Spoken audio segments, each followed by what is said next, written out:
God says, today I will begin to exalt you. ದೇವರು ಹೇಳುತ್ತಾರೆ, ಇಂದೇ ನಿನ್ನನ್ನು ಘನಪಡಿಸುವುದಕ್ಕೆ ಪ್ರಾರಂಭಿಸುತ್ತೇನೆ. And all of Israel will know that I am with you. ನಾನೇ ನಿನ್ನ ಸಂಗಡ ಇದ್ದೇನೆಂದು ಎಲ್ಲ ಇಸ್ರಾಯೇಲರಿಗೆ ಆಗ ಗೊತ್ತಾಗುವುದು. My precious friend, ನನ್ನ ಅಮೂಲ್ಯ ಸ್ನೇಹಿತನೇ, God has the heart to exalt you. ದೇವರ ಹೃದಯ ನಿನ್ನನ್ನು ಘನಪಡಿಸುವುದಕ್ಕೆ ಬಯಸುತ್ತದೆ. The Lord exalts those who humble themselves before him. ದೇವರ ಮುಂದೆ ಯಾರು ತಗ್ಗಿಸಿಕೊಳ್ಳುತ್ತಾರೋ ಅಂಥವರನ್ನು ದೇವರು ಘನಪಡಿಸುತ್ತಾರೆ. So just trust Jesus. ಅದಕ್ಕಾಗಿ ಯೇಸುವಿನಲ್ಲಿಯೇ ಭರವಸವಿಡು And say, the Lord will exalt me. ಕರ್ತನೇ ನನ್ನನ್ನು ಘನಪಡಿಸುವನು ಎಂದು ಹೇಳಿರಿ. So I will trust him with my life. ಅದಕ್ಕಾಗಿ ನಾನು ನನ್ನ ಜೀವಿತದೆಲ್ಲದರ ಮೂಲಕ ಆತನಲ್ಲಿ ನಂಬಿಕೆ ಇಡುತ್ತೇನೆ. Maybe you have gone through much shame. ನೀವು ಬಹಳ ಅವಮಾನದ ಮೂಲಕ ಹಾದು ಹೋಗಿರಬಹುದು. Maybe you have had losses. ನಿಮಗೆ ನಷ್ಟಗಳು ಉಂಟಾಗಿರಬಹುದು. Maybe you have had many weaknesses.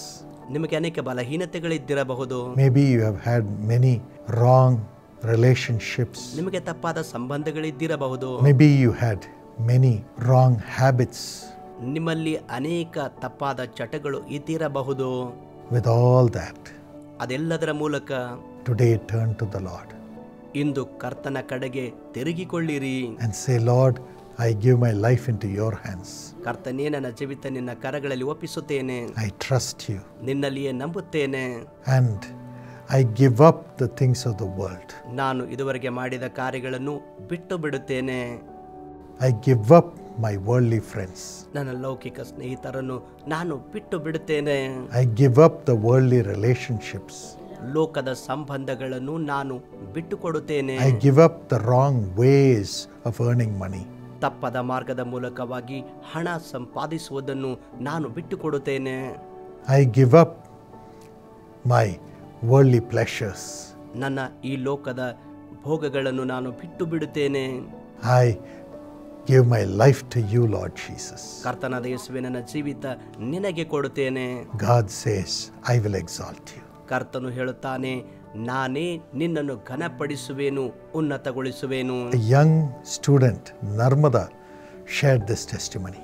ಯುವ ವಿದ್ಯಾರ್ಥಿ ನರ್ಮದಾ ಈ ಸಾಕ್ಷಿಯನ್ನು ಹಂಚಿಕೊಂಡರು. I will share it with you. ನಿಮ್ಮೊಂದಿಗೆ ಹಂಚುವುದಕ್ಕೆ ಬಯಸುತ್ತೇನೆ. She was in 10th standard. ಆಕೆ 10ನೇ ತರಗತಿಯಲ್ಲಿದ್ದಳು. She was affected with typhoid fever. ಆಕೆ ಟೈಫಾಯ್ಡ್ ಜ್ವರದಿಂದ ಬಳಲುತ್ತಿದ್ದಳು. And she was given a heavy dose of medicine. ಆಕೆಗೆ ದೊಡ್ಡ ಮಟ್ಟದಲ್ಲಿ ಔಷಧಿ ಕೊಡಲ್ಪಟ್ಟಿತ್ತು. And she had terrible headaches.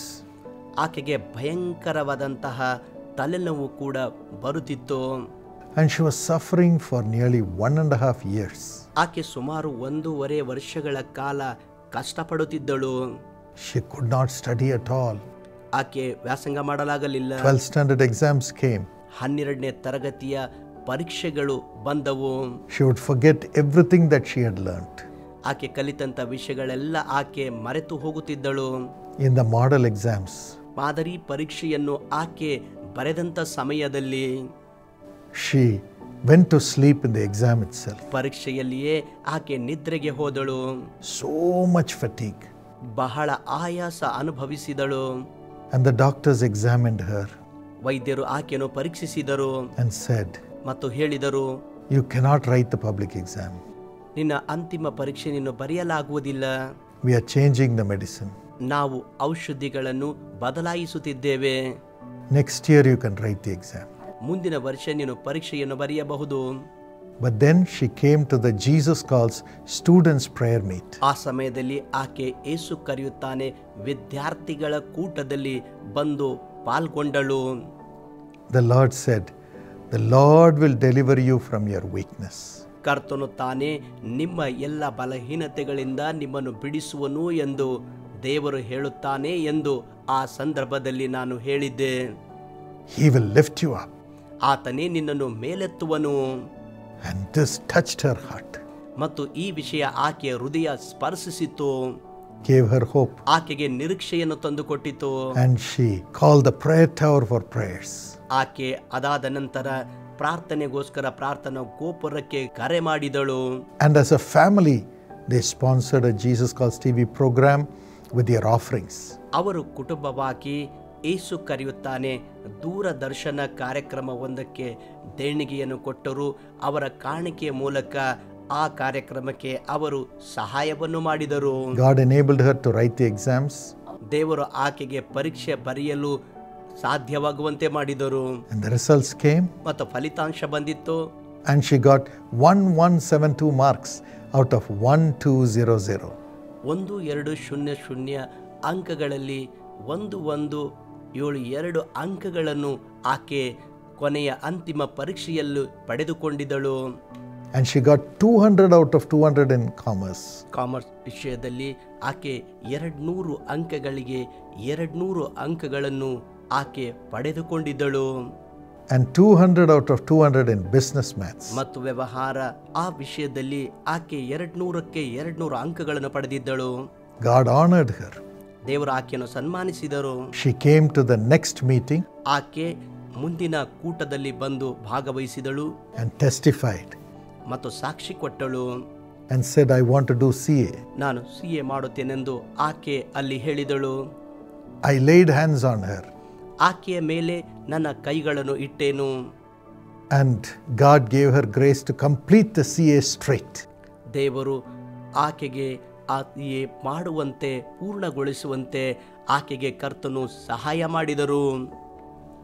And she did not have any failure. ಎಲ್ಲಿ ಆಕೆ ಅನುತ್ತೀರ್ಣಳಾಗಲಿಲ್ಲ. God has lifted her up to great heights. ದೇವರು ಆಕೆಗೆ ಉನ್ನತ ಮಟ್ಟಕ್ಕೆ ಮೇಲೆತ್ತಿದ್ದಾರೆ. God will do it for you.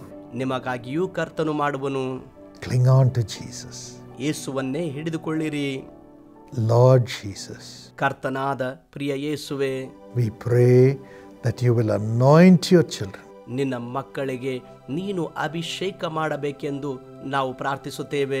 And you will fill them with your Holy Spirit. ನಿನ್ನ ಪವಿತ್ರಾತ್ಮನಿಂದ ಅವರನ್ನು ತುಂಬು. And you will help them to have great success in their exams. ಅವರ ಪರೀಕ್ಷೆಯಲ್ಲಿ ದೊಡ್ಡ ಜಯ ಅವರಿಗೆ ಹೊಂದುವಂತೆ ಕರ್ತನೇ ನೀನು ಸಹಾಯ ಮಾಡು. Let everything that is troubling them leave today. ಇಂದು ಅವರಿಗೆ ತೊಂದರೆ ಪಡಿಸುವಂತ ಎಲ್ಲ ಕಾರ್ಯಗಳು ಇಂದೇ ಅವರನ್ನು ಬಿಟ್ಟು ಹೋಗಲಿ.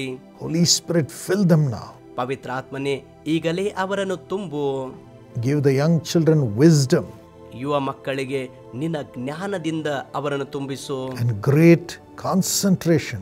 ಮತ್ತು ವಿಶೇಷವಾದಂತಹ ನಿನ್ನ ಏಕಾಗ್ರತೆಯನ್ನು ಅವರಿಗೆ ಅನುಗ್ರಹ ಮಾಡು. And victory.